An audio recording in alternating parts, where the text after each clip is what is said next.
Well, hello and welcome to the 360 Speaker Series. I'm Curator of Education, Anna Smith, and I thank you all for coming to what promises to be an exciting and timely discussion. About a year ago, following a discussion about how best to capture the energy of the Dallas Art Fair in our 360 Speaker Series programming, our director, Jeremy Strick, came by my desk wearing an expression that our staff has come to recognize as the indicator of a particularly clever idea. That idea was to bring together several figures at the forefront of the art market whose approaches to working with artists and collectors represent new models for the distribution of culture. And I think we've assembled an impressive array of panelists for you today. Amy Cappellazzo is chairman and co-head of the Fine Art Division of Sotheby's, which in January 2016 acquired Art Agency Partners, the client-centric advisory firm she founded with Allan Schwartzman and Adam Chinn. She previously served as a market leader in the field of contemporary art during a tenure of almost 13 years at Christie's, where she rose to the post of chairman of post-war and contemporary development. Paul Schimmel, former chief curator of the Museum of Contemporary Art Los Angeles, is partner and vice president of Hauser, Wirth & Schimmel, which opened in March of 2016. This new venue offers innovative exhibitions, museum-caliber amenities, and a robust schedule of public programs that contextualize the art on view, drawing upon, illuminating, and contributing to the urban culture of LA. Stefan Simchowitz has produced 15 feature films, including the award-winning independent movies The House of Yes and Requiem for a Dream. He currently specializes as an independent consultant and curator to foundations interested in pursuing the exhibition and expansion of public or private contemporary art and architecture initiatives. Our panel moderator, Sarah Thornton, is a writer and sociologist of art. Formerly the chief correspondent on contemporary art for The Economist, Thornton has written for many other publications, including Art Forum, The Guardian, and The New Yorker, and has contributed to broadcasts at the BBC, NPR, and ZDF. She is the author of 7 Days in the Art World and 33 Artists in 3 Acts. I'll turn things over to Sarah now, who will present the framework for today's discussion. Please join me in welcoming Amy Cappellazzo, Paul Schimmel, Stefan Simchowitz, and Sarah Thornton.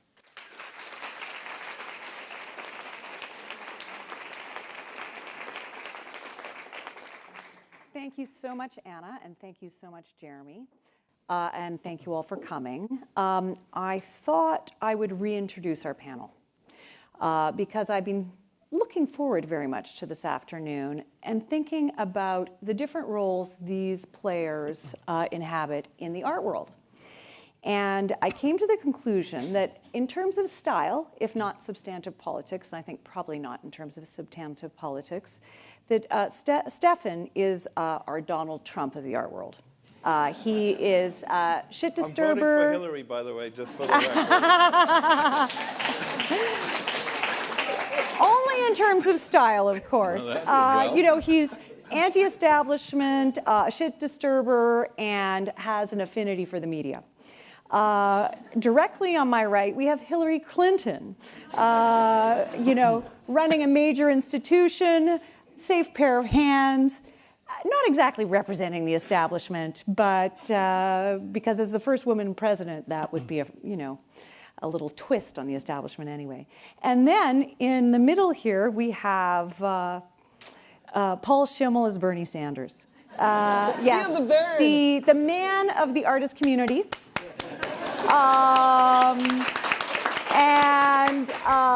Yes, particularly in his job at MoCA Los Angeles, but perhaps also at Hauser, Wirth & Schimmel.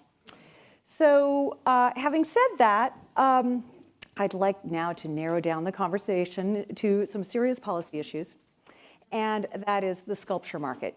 You know, panels about the art market are kind of a dime a dozen nowadays, but I rarely read stories or see panels that really focus in on sculpture. And what better occasion could we have than a panel at the Nasher Sculpture Center?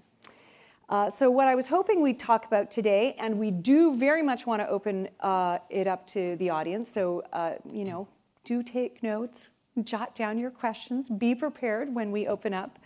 But some of the questions we'll deal with is, how is the market for sculpture different from the market from painting?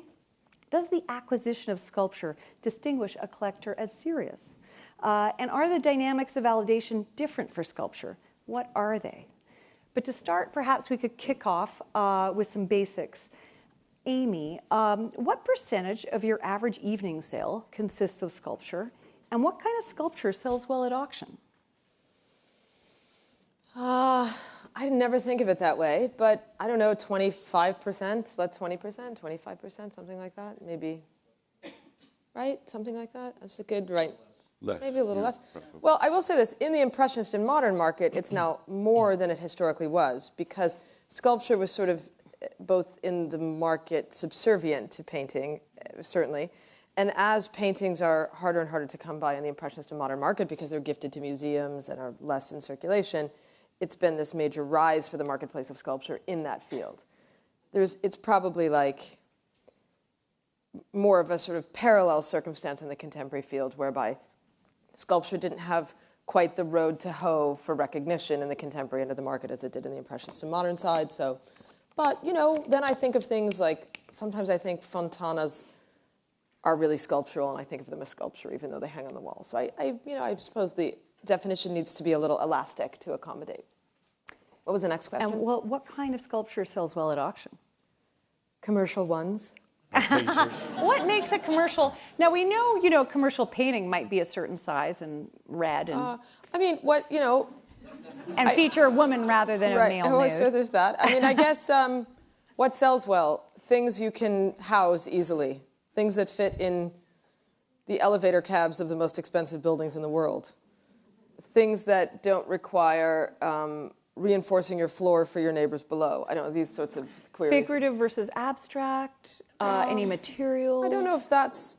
people are very conservation-minded in painting and in sculpture, so anything made of bubblegum and Band-Aids makes people nervous compared to, metal and bronze, bronze and stone, etc. But I guess what sells well is what's good in quality, well-priced, and representative of the artist's career. One thing that intrigues me is that although the percentage of lots in any given evening sale are, there are many fewer that are sculpture, sculpture has held the highest, the record for the highest price ever achieved for a work by a living artist repeatedly. Various Kunzes have held that mark. Damien Hirst has held that.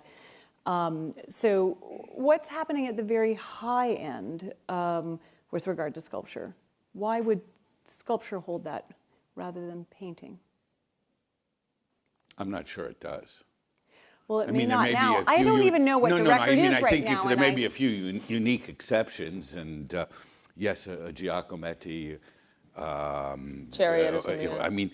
But for the most part, if you kind of look at it, sculpture has a much higher challenge in terms of achieving sort of parity in terms of the artist's contribution to the history of art than painting.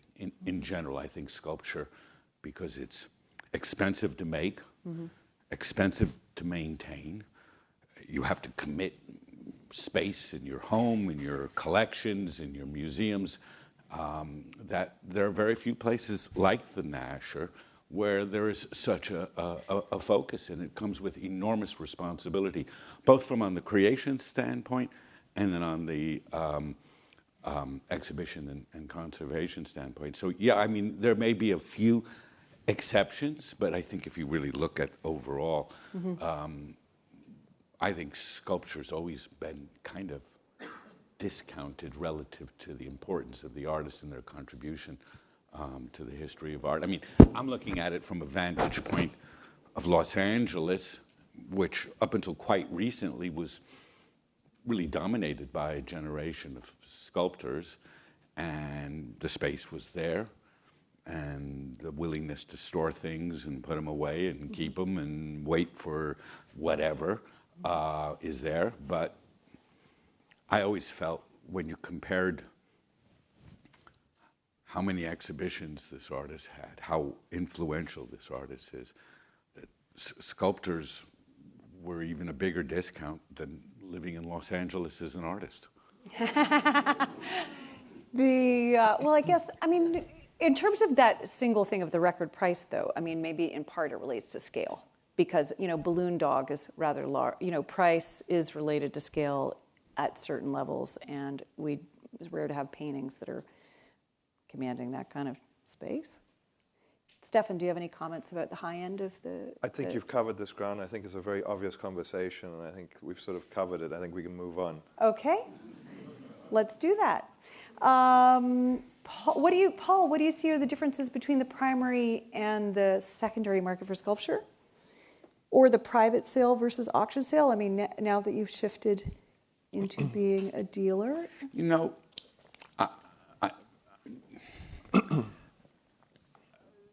whenever I've worked on an exhibition, whether it's a group exhibition like the current exhibition focusing on abstract sculpture by women, or individual monographic exhibitions of sculptors that have included Rauschenberg and Charlie Ray and Robert Gober and Chris Burden, I've always been not sort of naive to think that if you represent an artist's work well and you bring an intelligent representation of that work to a public, it makes people appreciate it more. And appreciation has all sorts of ramifications. It has ramifications in terms of what they're making and selling out of their studio. It has ramifications in terms of work that they made 20 or 30 years ago.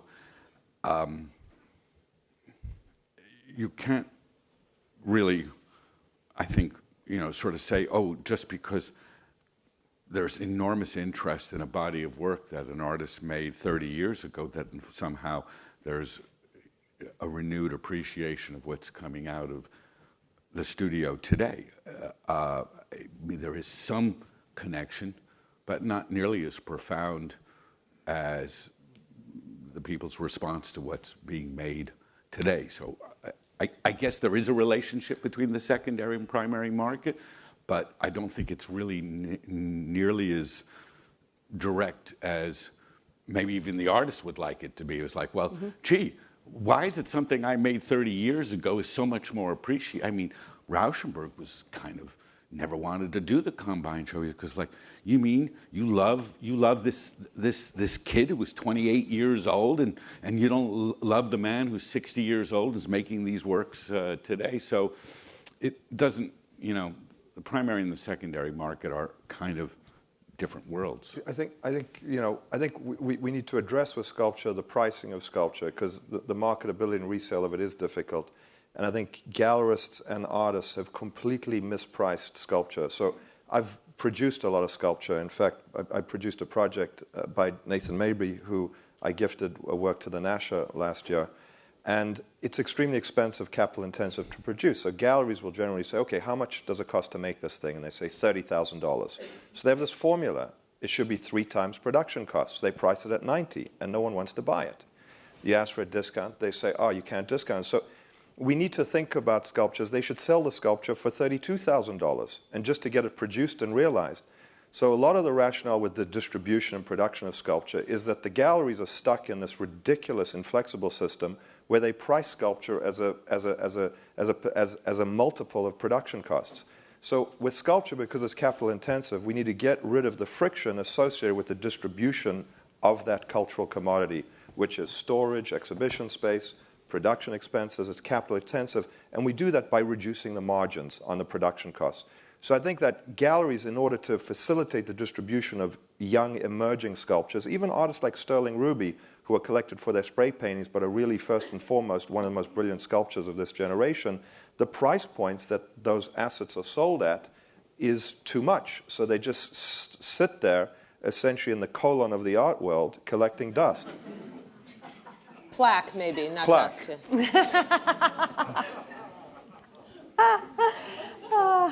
I think it's true, and I think you wouldn't be surprised to note how many sculptors and their representatives profoundly discount sculpture for it to enter into public institutions. Public institutions, not private collections. Right. And why should somebody be subsidizing it for it to go? It's not a subsidy. It finances production costs. This ridiculous separation between the private institution as having superiority over the collector is rubbish. A guy has a garden, he puts a sculpture, his friends come and see it. I mean, it's the same thing. So why this constant differentiation between public institutions? Art lives in collectors' houses. It gets seen in collectors' houses. It lives and breathes there. So this differentiation needs to be obliterated between the institution as a collector and a private collector. This separation needs to go away in order for us to build a much more effective art world. Except there's a huge difference in terms of the footfall and usually the scholarship that's applied to the work and the context for the work.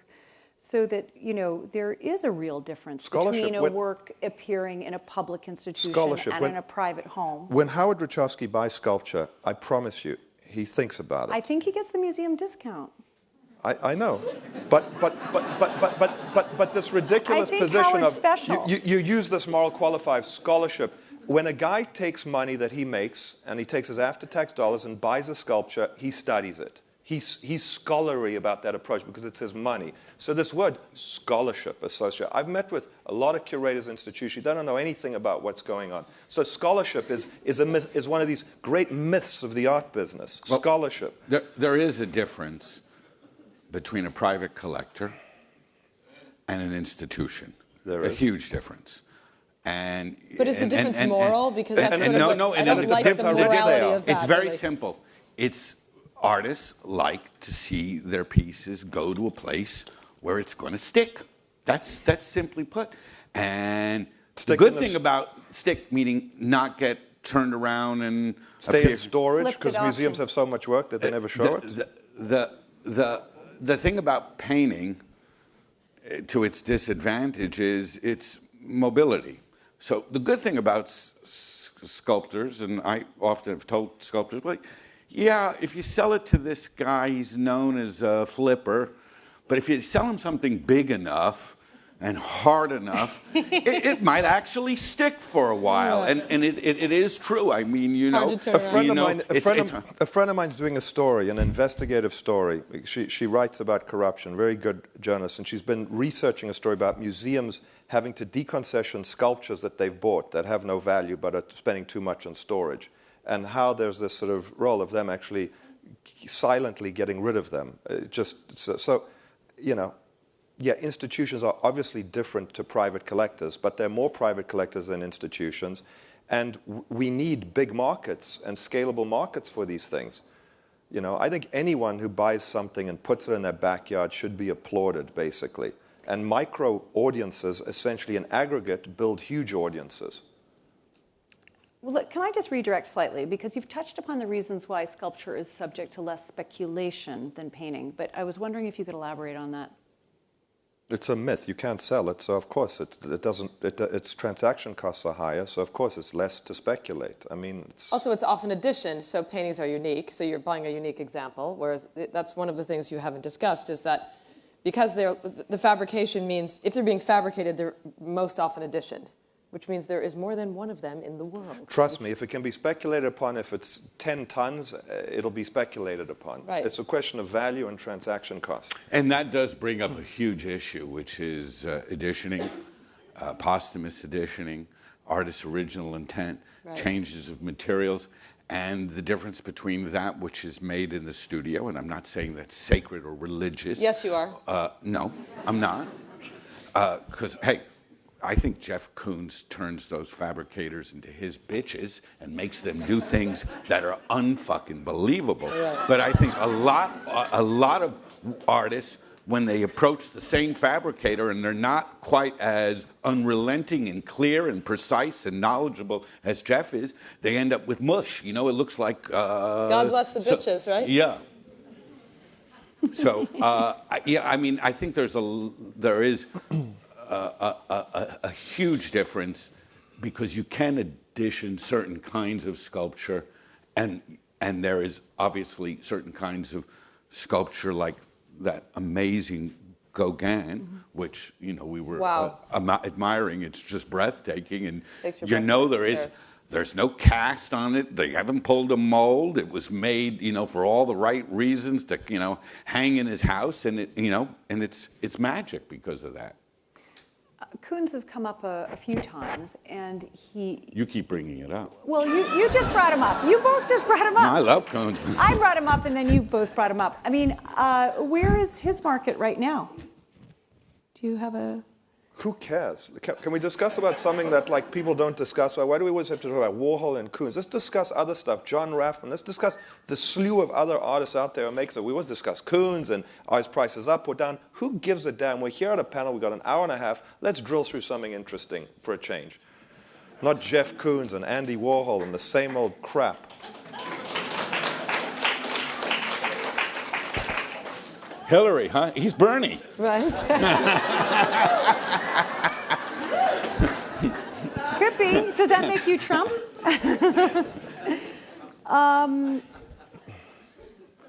I mean, I'm actually, call me old school, but By the way, it's much more interesting to be on a panel than sit through one, so we are discussing the theatrics right now. This is like a semiotic unfolding of the theatrics of a panel so that it's more interesting for you. So we just actually all had a very civilized lunch, so it's hardly...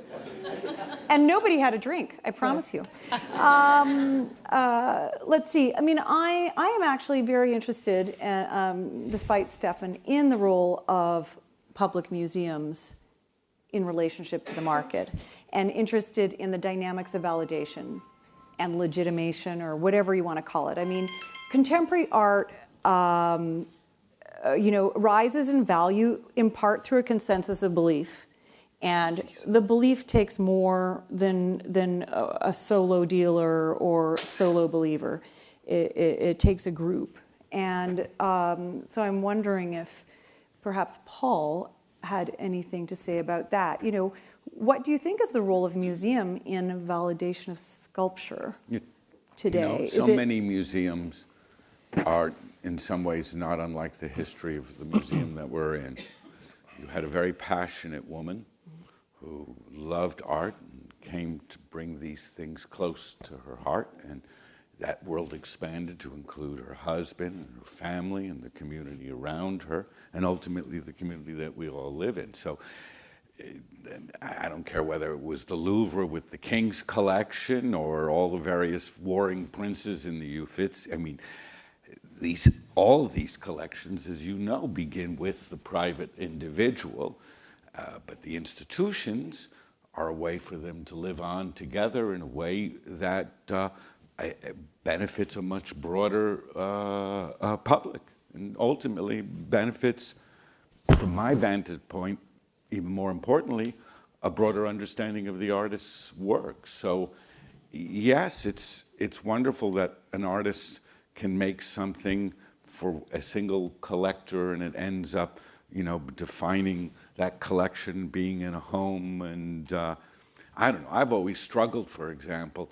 I know when Beuys first started sort of converting performance objects into sculpture, there was a huge negative response on the part of some of his artists of his generation, like, Joseph Beuys is selling out, and what does this mean? And he ultimately made a commitment to keep a whole group of the work together, and it all ended up in one collection. Cool. Yeah, and you go, okay, well that's great. So it's all in a museum. Well, per what you say, the museum never lands. It's hardly ever open. It's they're always under reconstruction. There's so many rules, and there's no way to actually do a Beuys exhibition really without it, and so it's kind of stymied. So I'm not only a big believer in museums as the place that they go to, but it needs to be a whole lot of museums. I'm a little bit uncomfortable with these sort of monographic museums. There are exceptions that work, but I think the place these sculptures work the best is within a much broader collection and as wide an audience as possible. And in that respect, we certainly live, who knows what happens to all of this in the next 20, 30, or 50 years, but we live in a time now where there are more new museums being created of real high caliber by individuals, private foundations, private collectors that are working with museum standards. And I would say they are probably the moral high ground in terms of collecting because they have the resources and the desire. And I expect that some of these collections, like Howard's, and you see it in other places, both formally and informally, end up within the public domain. So, yeah, I mean, I'm not sure the shortest distance is always the best, from the artist's studio straight to the museum, but I'm not sure it's the worst either. Paul, can't we call it a high ground and not a moral high ground? Why do we have to put the word moral high ground? Why can't we just say it's the high ground? Why do we have to put the word moral before high ground? Okay. Fine. Snap. I was going to say, I'm not sure if it has to go directly from the artist's studio to the museum, but kind of when it ends, it's a little bit like a rigged pool table with a little sliver under with time, whether it's 50 years or 100 years, as you were just talking about with impressions. The balls all kind of sort of head into those pockets. Stefan, I mean, you've talked, you're a proponent of social media and even have good, strong affinities with the tech sector. And the rising importance of I have a strong affinity with people who have money. Thanks for that clarification. Does the importance of JPEGs in social media, does that disadvantage 3D art forms? What, social media? Well, the rise of the JPEG and social media. Of course, it advances for it. Museum marketing, It's advances huge. it. It's an image of anything. The distribution of any image advances what is behind the image. In fact, I think most people who collect sculpture are like, look at my sculpture collection on my iPad. It's fantastic. I think it's great. But does the image, do reproductions do as much justice to a sculpture as Justice, they might moral do to word. a photograph? Moral high let's say? ground. Justice, moral word. Let's get rid of the moral words. Does it do justice? It's better than nothing. Not many people can afford to fly to the Nasher to come to see the work. So the pictures on my social media that I took of Jeremy and the works, people are going to see them. So it's better than nothing. It reduces friction. Adi Vierkant, great, interesting young artist, wrote an essay called Image Objects, where he discusses how an image and an object have a duality of existence in today's world. The actual physical object and the representation, especially in social media, how many variants there are. So I think we have to get rid of this idea that morally it's better to see the sculpture in a museum. Of course it's better, but it might not be possible. So I think I'm a proponent on everything and anything to get the job done, basically. I mean, I wasn't really thinking of it in terms of moral issues. It was actually much more of a pragmatic one, and maybe I'll turn this to Amy. I mean, in the sale of sculpture, I mean, a lot of people feel like they really need to see it in the flesh, let's say, in a way that they might not need to see a different resolution JPEG of a photograph. But they need to see a painting too. They need to see a painting too. So it's pretty. There's a physicality to sculpture and a presence to painting. If these reproductions were as good as the real thing, we would just cut them out of magazines and tape them to our wall and be satisfied. So clearly, they're not. Having the real thing is like seeing a work of art is still very much a live experience, even though lots of live experiences have moved to the virtual and they're sort of satisfying there, but not necessarily seeing a work of art. However, the distribution of all these images in whatever way possible, but always at higher and higher resolution, makes the market more efficient because markets don't stay inefficient permanently. The art market is a highly inefficient market, trending more toward efficiency all the time, in part because of the quick and easy distribution of objects around the world. 100%. What But I'm not sure the efficiencies actually don't privilege certain kinds of art, and it is more two-dimensional. But so do the inefficiencies. So, it's like the old inefficiencies privilege different things also. I think it's harder to represent, to get to your question, I think it is harder to represent sculpture than painting in books. I've been doing books my whole life, and you just have a tendency, okay?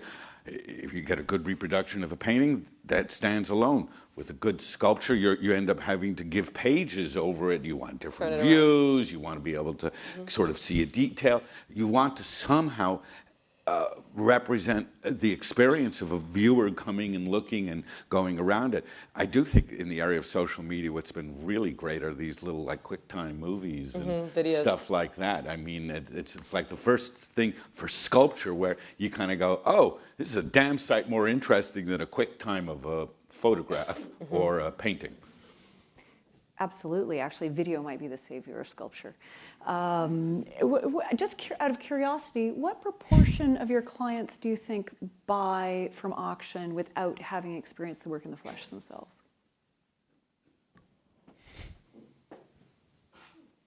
I don't really know. I mean, like if you send someone you trust, is that experiencing it firsthand, or is that satisfying your own? That's your protocol. Exactly. Yeah. Hard to know. But there is a way that things are photographed in the representation of works of art that is very kind of canned and precise in an auction catalog that people are accustomed to and used to. You don't really want to vary that formula. It's like a yearbook photo. Like everyone knows what that is and like how it's shot. And it's pretty broadly translatable across many different languages and ways of seeing. So. Mm-hmm. I want to open it up to questions from the audience and maybe, two more questions perhaps. And maybe we'll branch out beyond sculpture a little bit. Stefan, do you have a strategy for building an artist's career? I do. And does your love of transparency and media attention undermine your business model? No. Would you elaborate, please? Oh, I basically think today we're in a situation where there's a massive overproduction of cultural product, and which has been essentially financed by the student debt system, and that has completely, essentially, effectively raped more artists than people accuse me of doing, and at huge scale, So the gallery system, I believe, is, and I don't talk about Hauser and Zwirner and Gagosian because I consider these as vertically integrated empires that are sort of, at this point, to some degree, are homogenizing factors within cultural distribution as opposed to heterogeneizing cultural distribution. I respect them, they're great, I hope all my artists end up signing with them. But needless to say, within the rest of the space, getting the conversation away from Koons, Warhol, Hauser, Zwirner, and Gagosian, who have such a dominant voice. What's interesting to me is, in my space, is coming up with an identity in the middle that can rectify the structural imbalances and overproduction of cultural product financed by student debt and the overinvestment in retail distribution space in the gallery system and in the institutional system. And I'll explain it to you very simply. Galleries do not buy inventory. They have no long-term vested interest in the underlying cultural asset that they represent. They need to sell the asset to pay for the overhead. So what they've done, they've taken this excess working capital and they have invested in an expansion of retail square footage into the investment in going to art fairs and taking ads on art magazines. And on the cultural production side, you have this exploding cultural production being fueled by art schools. And these galleries here are competing with each other, and these greedy artists, oftentimes stupid and young, are just completely unethical in the way they move from gallery to gallery. They just want to go to bigger galleries. Let me run with this. And what happens is these galleries just want to sell what has no friction to sell. So in my opinion, there needs to be a reduction of investment in working capital and retail expansion and more investment in inventory. It's very similar to how the clothing business works. We have distributors who coordinate with distributors what their factories produce at what scale and their volumes and how they distribute the material. A much more professionalized business. We're not in the 1950s and 1960s where we've got this great collector base who loves art, where art is relatively inexpensive, where artists have jobs. We're in a $60 billion plus business today that's moving fast, it's growing, it's expanding to all corners and nooks and crannies of the work, and we need to come up with a much more professional, integrated, logical system for the distribution of cultural production. And my role, I don't want to compete with Gagosian or Hauser and Zwirner. I want to be in the middle, providing this service to develop artists before they essentially sort of get carried off by the big boys. Paul, or Amy, would you concur with Stefan's vision of or description of the current art world and art market and way forward? Well, I can't speak for I actually can speak for a lot of galleries because I've worked with so many. It's not just being a partner at Hauser and Wirth that, I think many gallerists would like to collect more of the artists they represent and keep it and put it into stock and benefit from that. And in fact, when you're representing an artist, they don't want you taking half of like the old school dealers used to do, and one for the market and one for Sidney Janis, and one. It's they want it to get out there. They want it to go into museums first and important foundation collections, etc. Certain dealers like Ileana, a legendary collector. Well, she was kind of lazy at selling, and she didn't keep the best stuff often. She kept what kind of was left, and there was good things. So if a dealer is doing a good job representing an artist, their primary market, that's what we're talking about, they don't want it to be stockpiled. On the other hand, I know that at Hauser and Wirth, we have tremendous resources. We have huge art that is being stored, and there seems to be endless patience, maybe because you're investing in inventory, because you're well capitalized, so you're in stockpiling inventory that you're investing in the long term. But I'm not saying this is because this is. But who's going to do it with a young artist? Stefan, sorry. Yeah, I'm just not sure it's what artists really want us to do, and often where it kind of works is that you have somebody whose work is really overlooked, is at a certain point in their life, where just to have somebody make that kind of commitment and to kind of share in the responsibility, that's how you get a big group of work. But no, I think you're wrong to think that galleries who have. I think at any level, galleries would like to be able to collect and hold more of the art that they represent. Of course they would, but the business is structured in a way where they compete. There's too much competition at the gallery level. Jessica Silverman just took an artist from a young gallery in LA named Margot Wolchek, who left. So the galleries are cutting each other's throats. They're slitting each other's throats, and it's decimating. And you talk about what artists want. As young artists, really what they want, they're like, I want to eat chocolate cake and ice cream. It's not necessarily good for me. This question of the artist, we have to give the artist what he wants. I don't necessarily think that's true. Again, we're placing the artist in a sort of a moral high ground where, well, we give you a bigger gallery, a bigger space, better museum. We're going to do what you want.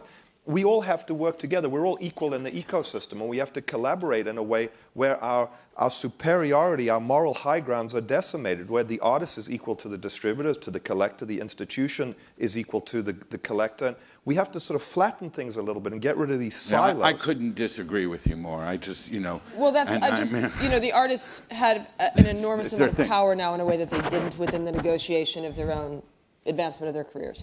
So that's true. You also have a situation, all you're referring to is the fact that there's two kinds of galleries, those that are capitalized and those that are not capitalized.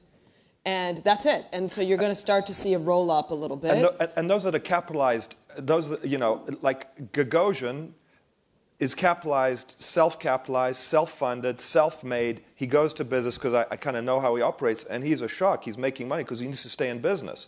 But there are other systems that are capitalized in ways that are slightly different. They're softer, they're capitalized through other industries and stuff. So, when you're running a business efficiently and you have to make every decision based on your bottom line and how you basically invest capital and restrict capital, so there are a lot of distortions. And I think, if you look at the big galleries, Hauser, Zwirn, and Gagosian, they're all very different entities. And, Hauser is sufficiently maybe overcapitalized. I think that I'll work on that.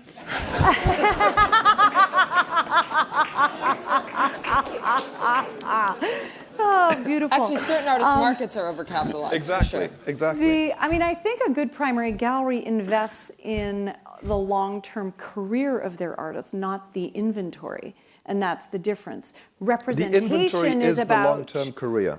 Right. The Not inventory always. is the long-term career. I actually disagree, because basically a primary dealer often wants to spread the support and the investment in the artist with as And they do the opposite. widespread and to some degree cherry-picked, because provenance makes a difference, They don't right? want to spread the support. They want to sell it to institutions, a la Paul Schimmel and his, sell it to the institution, and then want to sell it to guys like Howard Drachowski, because he's got a nice warehouse, because he's a big shot in Dallas. They don't want to spread it around. They want to spread it to who they think they want. They don't want to spread it to the guy who basically wants to buy one piece of art a year. They want to concentrate the distribution to essentially the right people. Well, they want to control the distribution. Yeah. So that's like controlling the distribution is a sort of, well, Is when a form of distribution is career controlled management. yeah, It's but it's not also career called a rigged management, market it's when you look at it isolation. in other ways. Like in other industries, that would be a controlling distribution. It's like that's a sort of antitrust issue, or that's sort of a obstruction of trade or blockage in the marketplace issue. So only in the art market is that sort of, and that's usually the motive, and you can sort of understand, human motive is completely beautifully illustrated and understood every day in the art world. Like there's not a single stripe of behavior that isn't exemplified, and you can't sort of understand where it comes from. It's exclusionary. I mean, I've been excluded from buying work from so many galleries, so I buy from auction. So I've got some of the biggest buyers in the world buying at huge scale at auction now, where I don't even bother calling the gallery. I don't even try going to the dinner. I'm like, you know what, Amy, send me some art. Let's do some business. Because it's Auction not is very democratic and that I get way. a free It doesn't meal. care who you are, really. It just whoever pays the most will win. It's no way to. I think we're probably ready to take some questions. And while I'm waiting for a hand to raise, and I hope there'll be many, I do think that inventory model you're describing bears some relationship to Restoration Hardware's future art rollout. I really do think that is Explain the case. that, Sarah. I'd love. Can you explain that? Here we go. That silly comment. So, Stefan, if you have a apparently radical business model where you basically cut out... It's not radical. Well, whatever. It's done in every single business, from selling of Caterpillar trucks to clothing to bank products. Let him ask his Yeah. question, please. Sorry. Radical for the art world. You're talking about a kind of add to buy stick, remove the gallery system. I'm not saying remove the gallery system. The gallery system is a retailer. This comes on. Yeah. When Gap go to their spring season clothes and they can't sell it, which I think maybe Sarah was about to say, they actually destroy their inventory because they can't. It has no life beyond that. They don't. It goes to Palm Springs and it gets sold at a discount. Well, what are you going to do with your inventory? I know that you invest in all these young artists. I'll give it away to institutions all over the world. Yeah, but they don't want it because they don't operate on your model. Well, there's thousands of institutions that are under. They've spent $5 billion in the last decade in America in institutional square footage expansion, and they don't have money for programming. They don't have money for acquisition because they wait till a piece of art is worth $2 million before they acquire it, so their board can be like, oh, we just bought a Gursky for $2 million. You should have bought it 10 years ago. Institutions run inefficiently. They allocate capital inefficiently. And if I understand what I've read about you properly, you buy a lot of inventory, right, from the artists that you promote, but very young, very early on, very cheap. So you complain about the young artist who spent 30 grand on a year who's no way performing. What if that person's totally dark? What do you do with them? And what happens as the values of your artists maybe starts to rise and you've got huge storage costs and it's in there, what do you do? I keep it. Or the art asset either sits in the artist studio, like Picasso would go and make paintings. He would fill his house, lock the door, go buy another house. So it took them 5 years to do the inventories of his assets. So Pablo Picasso basically did that for himself. Mark Grochan does it for himself. He's got hundreds of paintings sitting in his studio. You know. He can afford to. He's extremely successful. He can afford to now, but before he was successful, he didn't. So he was intelligent. So I'm not saying I can do it for everyone. There might be guys who do it for themselves. There might be artists. But we have to start thinking about the system as a supply chain. So we can essentially, we can bring sort of corrective measures to managing the long-term distribution and value of artists' inventories over long periods of time. And the galleries are retailers. It's not a viable model. Many artists have 6 galleries. They've got 10 pieces at this gallery, 5 at this gallery. The galleries don't talk to each other. They compete because they want the sale. So there's no coordination. So vertically integrated companies like Gagosian can control inventory across a huge chain and do a good job. When Hauser and Wirth does the same. They're vertically integrated. So they can provide that structure for their artists, from finance, distribution, control, and production. Whether they're buying the asset or not, they effectively own the whole asset. When you're with Hauser and you're an artist, They might not have bought your inventory, but you better goddamn believe they own your goddamn inventory. Same thing with Larry, same thing with Zwirner. Whether they've paid for it, it's in their storage, or whether it's in the artist studio, they own the inventory because they vertically integrate and they essentially control the distribution. And if you leave them, you're in trouble. Do we have any other comments or questions for anyone? I mean, one thing that's important to me when I look at the art world or the art market is the issue of reputation and artistic reputation and credibility. I have a terrible reputation.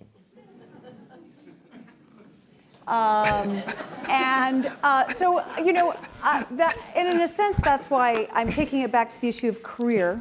Self-inflicted. And of course, they earned, right? Wasn't it you earned that?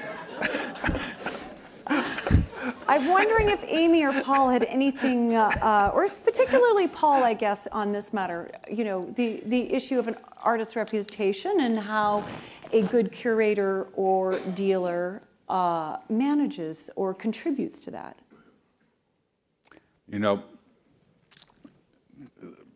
this does get back to something that Stefan was saying about this kind of flat where maybe, in his opinion, artists are sort of privileged or babied or given too much.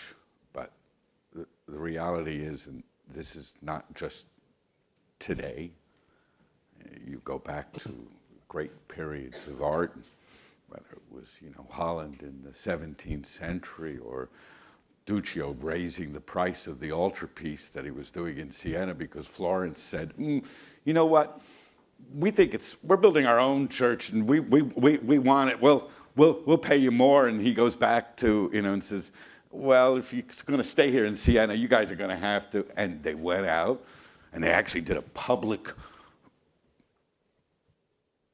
fundraiser. And they matched Florence. And so, you know, artists, especially great artists, and there's a lot of artists, and there's a lot of artists that think they're great, but at any given time, there are not that many artists who are truly great. And, you know, they should do everything possible to control how their work is seen and the context of where it goes to. I mean, I think one of the most intelligent thing artists have done vis-a-vis the, quote, spread between the secondary market and the primary market is that they didn't raise their primary market to reflect the secondary market because they wanted to have that spread that would allow them to have much greater control of where the work goes, and so they're paying for that, and I feel, unlike other methods of distribution, that's something that a good gallery not only supports but encourages. It is long term, and it does think about where work. I don't know why it is. Certain works, God, once they go into one person's hand, it's like they're cursed. They come up, they sell, they get divorces, they go, and then other pieces, they find a happy home and they stay there for kind of ever. And maybe I understand there's a desire in this current market to have lots of things moving around, but I'm kind of much more comfortable when things sort of settle down into a place where people can see it, can appreciate it, can learn from it, where they are responsible for it, and it becomes part of the history of that institution or that community. That's the bulletin board of the art business. That's the advert that you're meant to say. But what you don't talk about is what do artists do when their secondary market pricing is well below their primary market pricing, which is the majority of the case. Majority of the case. So then let's flip your conversation. Now have the conversation from that perspective. So we don't have this, it's nice to place art and sell it, and it's good when artists are in control. And they ask their dealers to buy. That happens. You know that inventory you've been wanting? But my question is, now go get it. Instead of it being dead, you can have an elastic price model that basically you have fluctuating prices, because in the art business you can't reduce prices. They're static, they remain forever. If your resume is this long, your prices increase. We need to come up with dynamic, elastic movable structures in the art business, highly flexible, integrated, and collaborative. Well, you need to index it, and then you need to design a mechanism to long and short the market like you do the stock market. Like that's the only way to do it. I don't believe in that, but that's another story, because I don't think you can commoditize art because it's got abstract qualities to it that provide, like art, like fresh orange juice, ideas, love, passion, decoration. And now we have 3 questions from the audience. So we're going to go right here, and then back there, and then number 3 there. Yeah? Kind of tying what you're talking to with primary and secondary market, there's a whole slew of artists that have had these meteoric rises. A lot of them have sustained it, but a lot of them have fallen drastically versus, some of the secondary market is a fraction of what primary market is. So just maybe some thoughts around those ups and downs of meteoric artists. And should we take 3 in a row and then deal with them? Yeah. It's for the sake of video. Oh, okay. Thanks. Okay. I'm just interested. I know this discussion is about art and the market, but I'm just curious about each of the panelists. Why art? Like, what is your interest or your motivation? There's a lot to do within the market. Why did you choose art from each of you? And why don't you prep him over there? And yeah, so We can start why talking art? Yeah, Amy. Because it was an early passion and love. I mean, hard to say much beyond that. I think when you like art or you're drawn to it, as a young person, you quickly decide if you're going to make art or you're going to make art happen. So I was on the side of making art happen. Are you happy with the way you're able to make art happen? Your career choices? Oh, that's such a profound question. It's adult life. It's challenging. But yeah, I'm happy with all the choices I've made so far. Paul, are you happy? Happier than ever. That's a great question. It's a very deep, I don't usually get a very personal question like that, but I'm okay. I'm good with it. Stefan, how about you? No, preternaturally unhappy. Important motivator. I think we know. Happiness is overrated, let's face it. Overrated. Overrated. I like industry and I like ideas. Right. And art is the commodity of ideas. So I figure that should be my industry. I love objects. I was really lucky. I grew up around, my father was a book collector. My uncle collected Lautrec. He turned his house into a kind of morgue with all the furniture and the prints.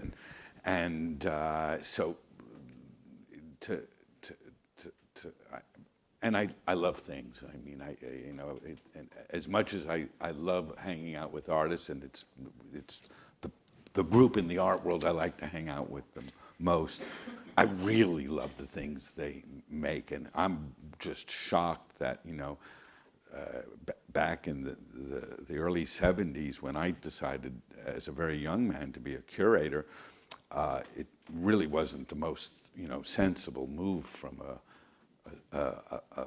kind of a financial standpoint, and that was a worry or a consideration. It was just like I could never really imagine that I'd be able to work with these wonderful works of art and artists for my whole life and be compensated in a way. I know, it's such a privilege, really. Yeah, it's like kind of remarkable, and I realize it's a rising tide, and if it wasn't for the fact that there are artists who are making ungodly amounts of money today, I couldn't be sitting here as a gallerist attempting to run a museum kind of program. I mean, that's a lot of money on the table right now. So this is as far as I'm concerned, one of the great moments in contemporary art. I just have to say 2 seconds to your question about the primary and secondary market. I mean, to be incredibly reductive for the purpose of illustrating this point,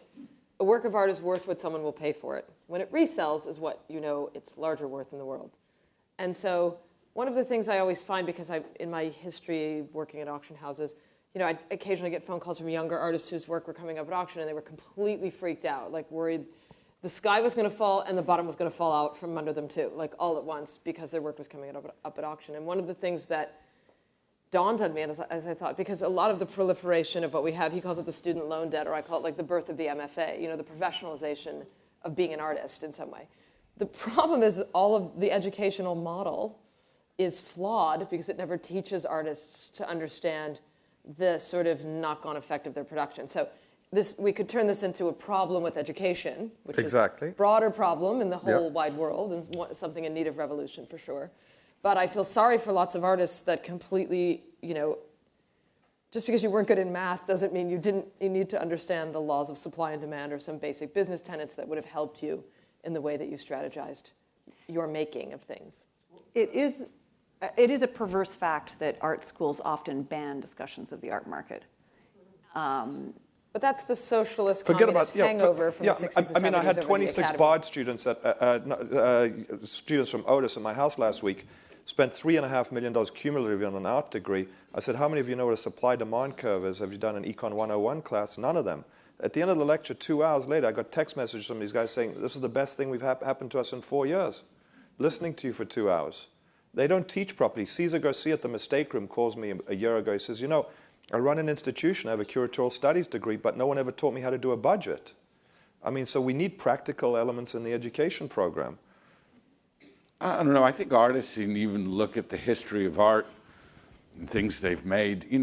When Cézanne wasn't selling, he didn't make that much work, or he had a tendency to repaint over the same canvas. And then when things got good, there was a lot more out there. I mean, they have their own, people talk about artists going fallow. They kind of like, they're still making art, but it's maybe not actually producing things that get out there.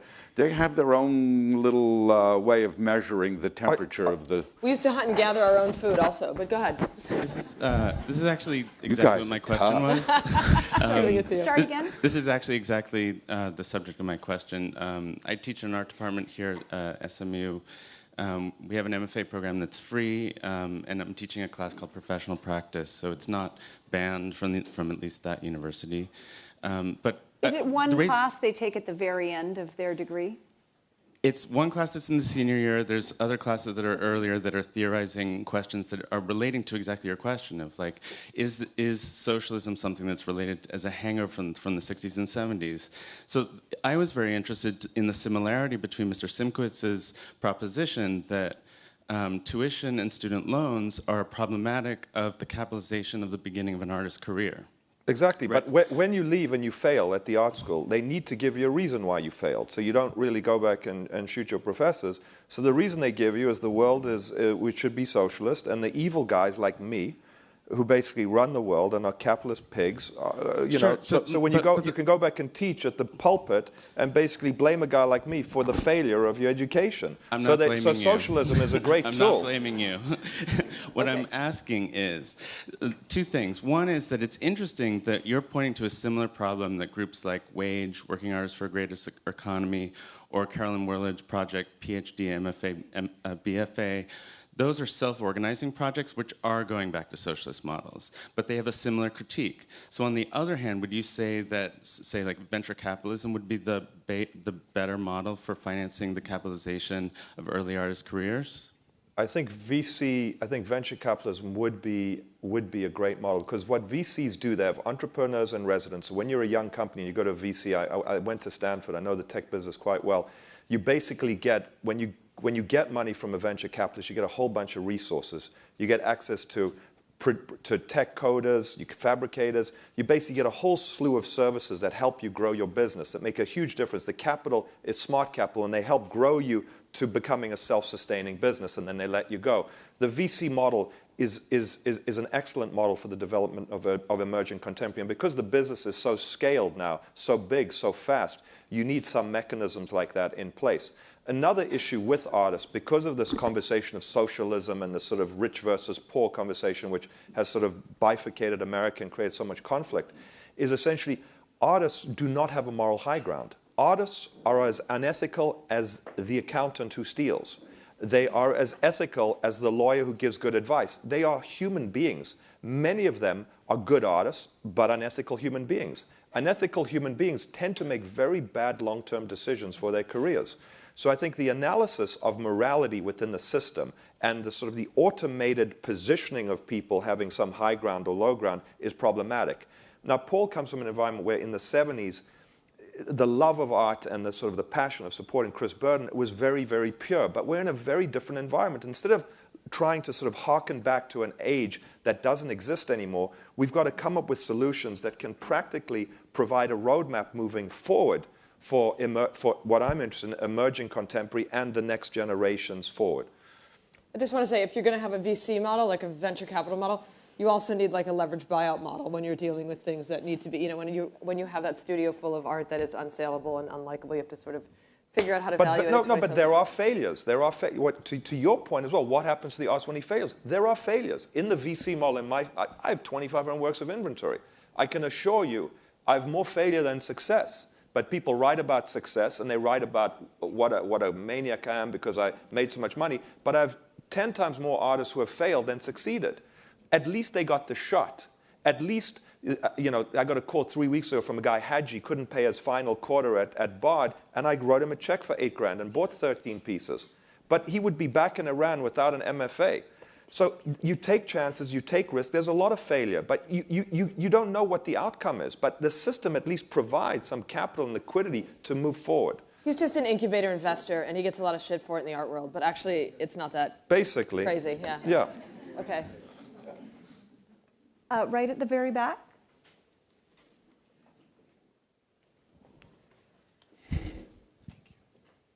I'm going to try to talk through this question, and I completely appreciate a one-word answer in either direction.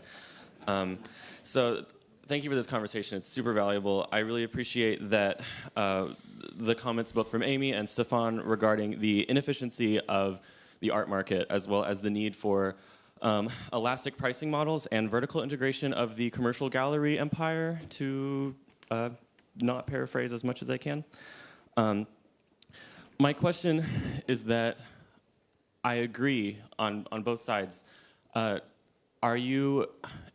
the panel familiar with the emergence of disintermediated transactional technologies such as the blockchain and Ethereum, and how these things will disrupt, displace, or add to the flow of supply? I've done a lot of research on the blockchain. A friend of mine, Robert Norden, just started a company called Verisart, which you guys... Could you just define the blockchain for us all? A blockchain is a hashtag identifier. It's like a code that essentially, there are different blockchain networks. Bitcoin would be the biggest blockchain network. So it's basically a hashtag with a series of numbers and letters, and it essentially attaches to an item that provides it value, and you have to integrate to the blockchain by essentially almost like using a browser to interface with it. So Bitcoin is the biggest blockchain. Blockchain technology is going to absolutely change the way everything works, from financial transactions. Everything. But within 5 years, the entire art market will be different. You'll have. Can you articulate the changes it will have specifically to your industries? We don't know yet. Yeah. Okay. We don't know. We don't know. Do you have any anticipations? I don't think it's as radical. I think basically you'll make an artwork, you'll attach an authentic. It'll be a certificate of authenticity that will attach to the blockchain, and then the blockchain, when you transfer, you'll be able to transfer that blockchain hashtag identified to a new owner. So I really think it's basically like a virtual certificate of authenticity in the art market. I don't think it's going to radically change the way business is done, but I think it changes the way that transactions are recorded. But it will allow things like it will be harder to sort of sneak in things that were allegedly made earlier with an earlier date in the studio and then found their way out years later. Yeah. It'll be harder to sort of falsify circumstances and information.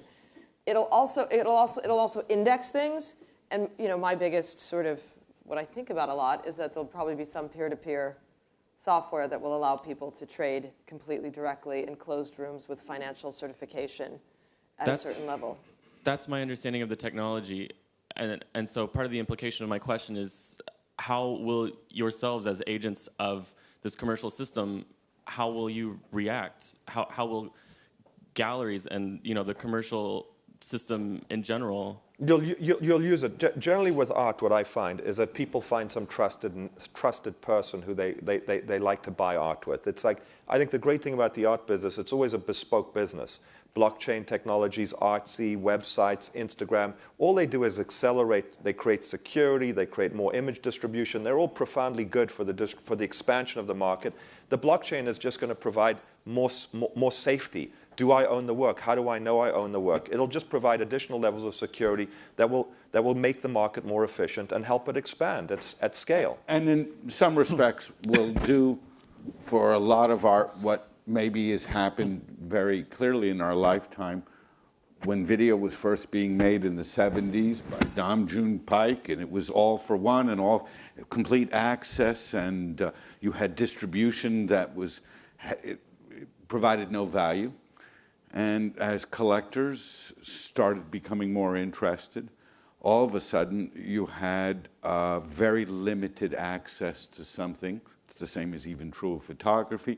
Something that could have been made for all became very limited, and you had it editioned, and you had it, so instead of having 1,000 Bruce Nauman videos out there, you only have 5 Matthew Barneys.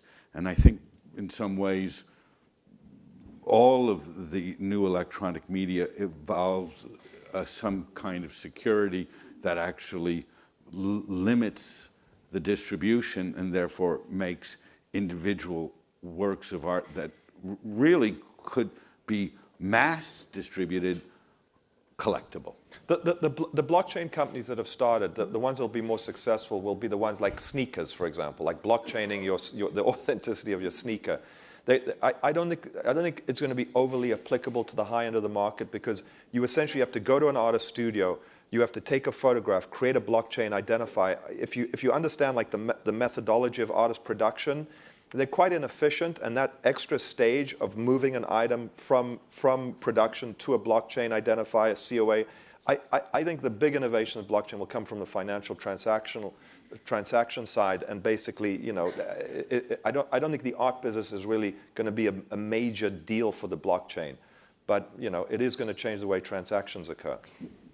One more question, I think, or maybe 2. Yes, 2. So this is in relation to... Maybe 3. Aren't you guys bored of us? Go for it. To each of the panelists. I heard, Stefan, it sounds like you're talking about consolidation of inventory within marketplaces in order to create a vertically integrated model. And I heard Paul say earlier that working with monographic institutions, which essentially have a corner on these artists' output or production posthumously, are very difficult to work with. And so I'm curious if this vertically integrated model creates situations which are monopolies and create inefficiencies in the market that allow for market manipulation. And I'm curious, with Amy, you were saying that the market is heading ever more towards efficiency. And if you see in that trajectory the need for or the inevitability of regulation. Oh, that's such a big word.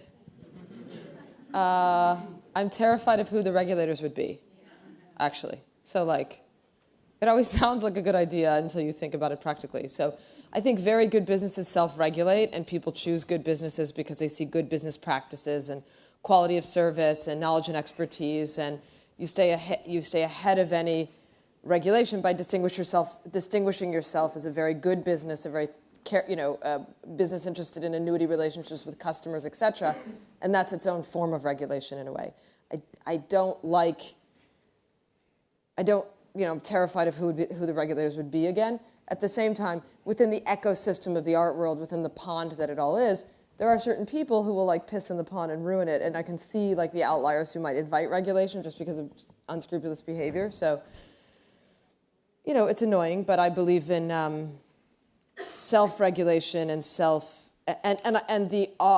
the essential and natural sorting of excellence in business practice more than I believe in regulation. The business practice in the art business are very good. It is relatively transparent business, and the players in the game do self-enforce amongst each other. I mean, I think the notion that it needs regulation, there's a lot of market manipulation. I think today more than ever, it's very transparent. Everyone knows everyone. You mess up a few times, you get really punished. I mean, right. It's a small business. Yeah. I mean, the old days, the ideal customer, for lots of the art market, the ideal customer was someone who was not very knowledgeable but willing to spend a lot. So it's sort of like, that's not a particularly good business model for the long haul. You know what I mean? You might get lucky once in a while, but so increasingly that hope that someone walks into your gallery or, walks into an artist studio or an auction house and has absolutely no idea but is willing to spend a ton of money is like the more capital that comes into a marketplace, the greater need for good advice. And that's something we see in every business. So I think we're going to take a question over here. And while the mic is getting here, I think that really what characterizes the art market is general opacity rather than transparency. I think it's very transparent. Reading the Panama Papers makes it a bit more transparent. But anyway. My question is but for that's Stefan. Just tax planning. That's not always about art. Go ahead. I'm sorry. My question is for Stefan. You've mentioned a number of instances, and I think a couple of us have read of instances where you have supported artists and have provided alternatives to what you maybe perceive as the limitation of the gallery system. What do you think the misconceptions are, and what do you think the false information that gets put out there that you get labeled as evil or the devil? You have a chance to address that. One of the areas where philanthropists need to invest is in media reform, which has essentially obliterated our ability to run a democracy. The media is corrupt, corroded, underpaid, and essentially writes profound amounts of bullshit that basically gets clicks on the website. So they don't analyze systems, they want a devil. So I'm on this panel, agents, advisors, I'm the goddamn devil and apostate because it attracts 300 people to fill a room. So that's what the media likes, and they utilize these functions. They don't want a good guy who's changing the system, so it's convenient for them. They don't want a guy buying at bulk at artist studios, competing with the gallery system, having direct access to inventory. It's not in their interest. The media has been totally irresponsible, and people around the world who don't know anything have jumped on the bandwagon. Artists who basically, oh, you're abusing young artists. I sued Ibrahim Mahama. I got emails from people all around Africa saying, please abuse me. We'll sell you artwork.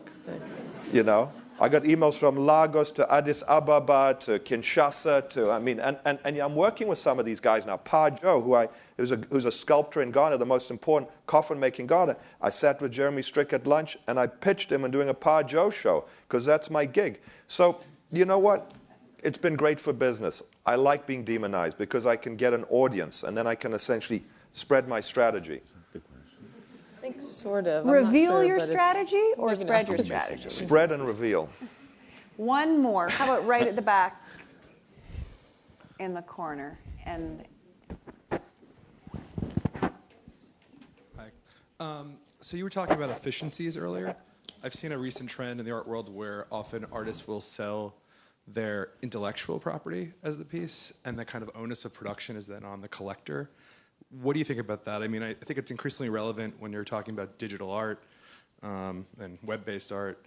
Do you see this as something that's going to be more prolific in the future? It seems a lot more efficient in terms of the system that you're talking about. I know, Paul, you talked about the object drawing you in. Well, I actually think artists, I had a very kind of interest, you learn from the artist doing the Murakami show.